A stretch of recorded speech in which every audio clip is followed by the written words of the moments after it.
Chez les Juifs, il y a beaucoup de personnes qui n'aiment pas ça, notamment un petit genou qui n'aime pas du tout ça, qui s'appelle Paul, qui s'appelle Saül en fait à cette époque-là. Saül de Tarse, c'est un pharisien. Il est convaincu que Dieu ne peut pas aimer ce genre de personnes qui commencent à parler de Jésus, qui est le Fils de Dieu, que l'Esprit Saint, que bidule, que machin, et qui demande en plus aux gens de se convertir et de faire le bien, non pas parce que c'est la loi, mais parce que c'est le bien.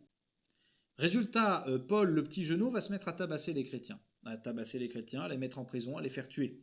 Il se fait énormément apprécier de la part de ses copains pharisiens, de la part du grand prêtre, qui va finalement lui donner des lettres de créance, vraiment des lettres de licence, pardon, donc l'autorisation, d'aller dans une ville qui s'appelle Damas, dans laquelle on sait qu'il y a un foyer de chrétiens qui est là-bas, qui sévit, et pour aller les arrêter avec la garde du temple, et pour les mettre à mort.